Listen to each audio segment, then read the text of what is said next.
Chirurgien de Reddy, quel a été votre moment oh merde? Je faisais une césarienne pour cette pauvre maman qui était en travail depuis des heures.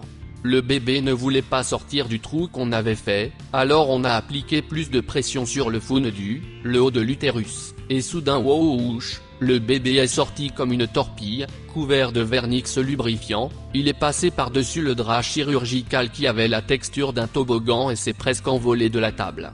Le pied du bébé a été attrapé par le règle qui l'a fouetté en l'air, la tête en bas, comme dans les vieux dessins animés, mais a failli la faire tomber à nouveau à cause des gants et du vernix. Heureusement, la sage-femme était prête avec la serviette et a attrapé le bébé pour l'envelopper. Maman et papa semblaient penser que c'était une pratique normale et n'ont rien remarqué, mais moi et ma collègue nous sommes regardés d'un air absolument horrifié. Je frissonne encore en pensant que le bébé a failli heurter le sol la tête la première. Cela ne s'est jamais produit avant ou depuis. Les médecins étaient très accommodants et avaient même un numéro de jonglage avec le bébé pour mettre les nouvelles mères à l'aise. 5 étoiles, j'accoucherai à nouveau.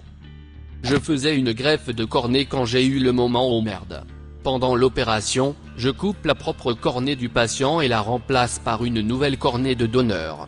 Pendant ce moment où la cornée haute était enlevée mais avant que je puisse mettre la nouvelle cornée, il n'y a littéralement rien à l'avant de l'œil à part un film lacrymal et de l'humeur aqueuse.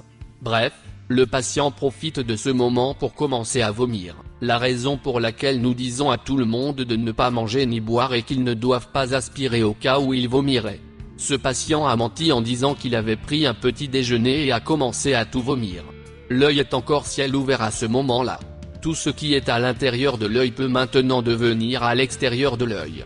Et elle se met à vomir. Ceux qui ne sont pas au courant diront que ce n'est pas bon.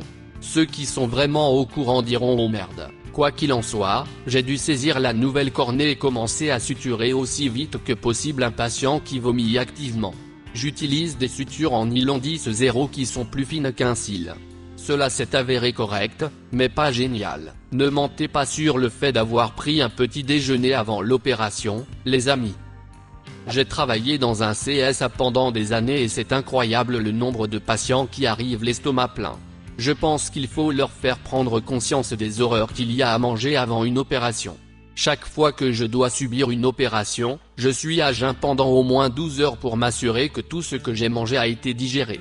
Je suis terrifié par ces scénarios d'anesthésie.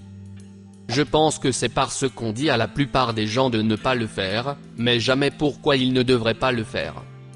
Une famille nous a amené un enfant avec des maux d'estomac, il s'était arrêté pour manger un fast-food sur le chemin des urgences pour voir si ça la ferait aller mieux.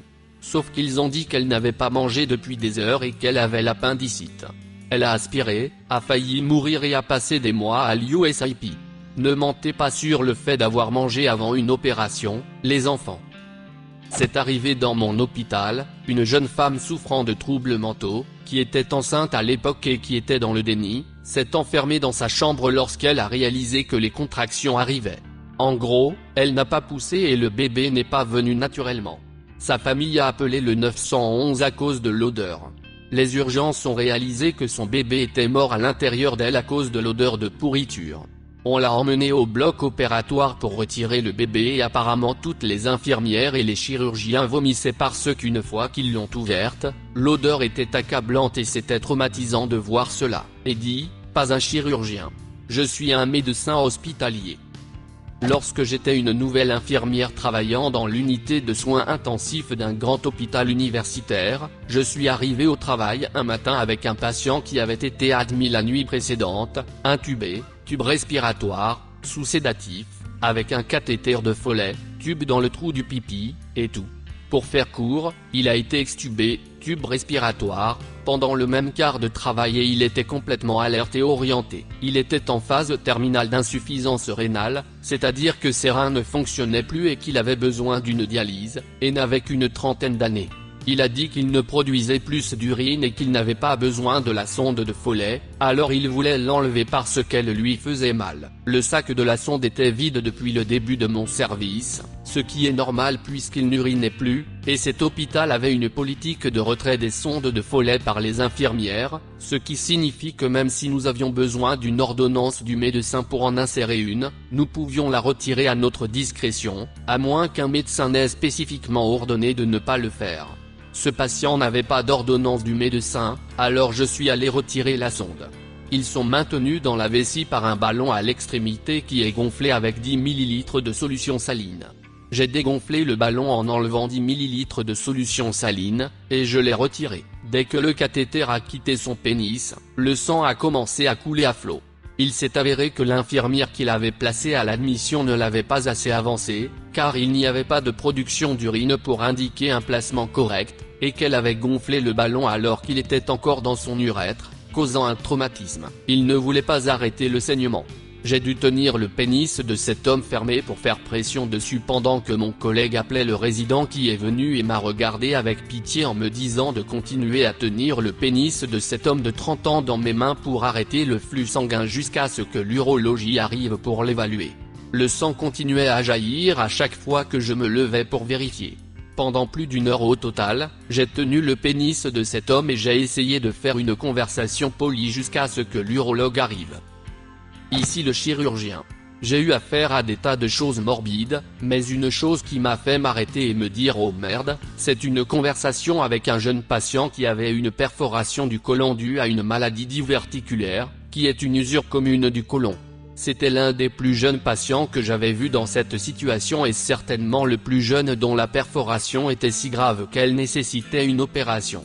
Lorsque je l'ai conseillé sur l'opération, qui consiste à retirer la partie perforée du côlon et à lui faire subir une colostomie, il m'a dit que sa plus grande préoccupation était de savoir comment il allait pouvoir avoir des relations sexuelles anales avec son partenaire du même sexe. Il ne lui resterait qu'un petit bout de rectum à l'intérieur, qui risquerait de se perforer si une force était exercée sur lui. Cela m'a fait vraiment réfléchir aux implications de la chirurgie que nous pratiquons. L'opération est la partie facile.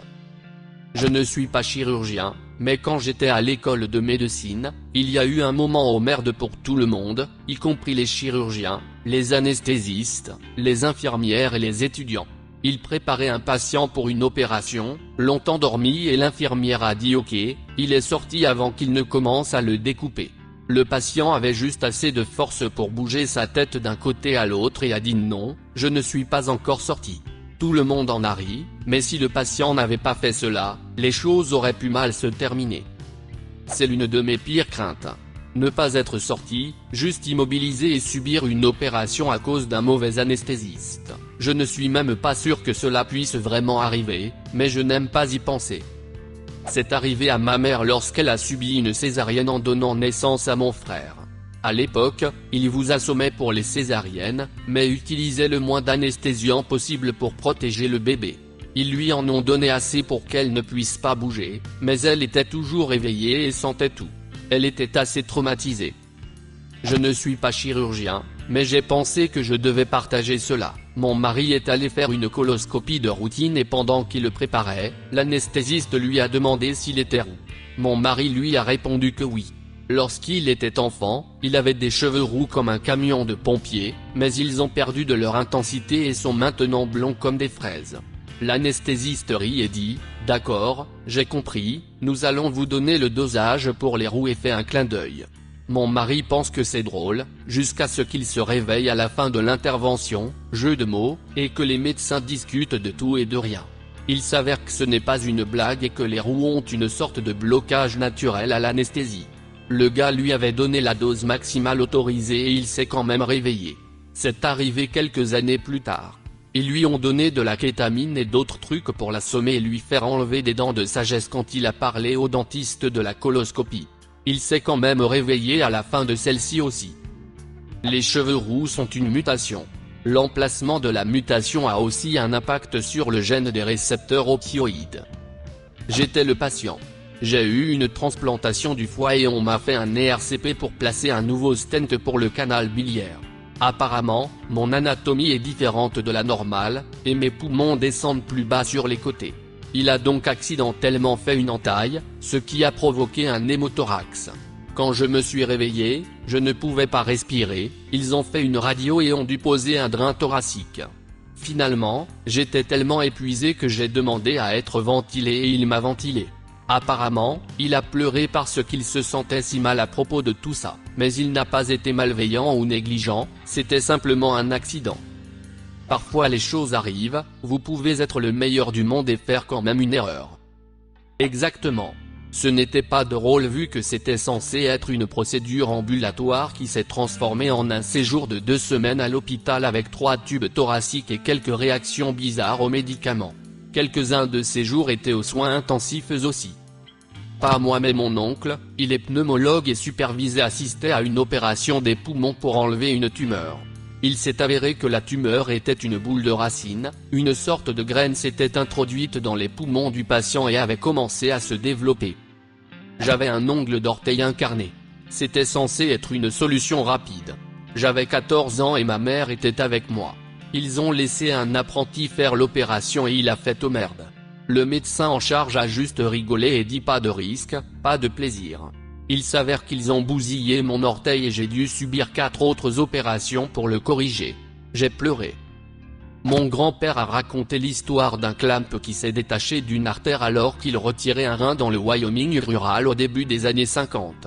La cavité abdominale s'est rapidement remplie de sang et l'infirmière s'est évanouie. Il a pu pousser avec son coude sur la aorte descendante et a réussi à remettre le clamp en place. Le patient a survécu, mais je pense qu'il a choisi ses assistants chirurgicaux un peu plus soigneusement après cela. Avez-vous une histoire similaire ? Laissez un commentaire, et abonnez-vous à la chaîne si vous voulez voir plus de vidéos comme celle-ci.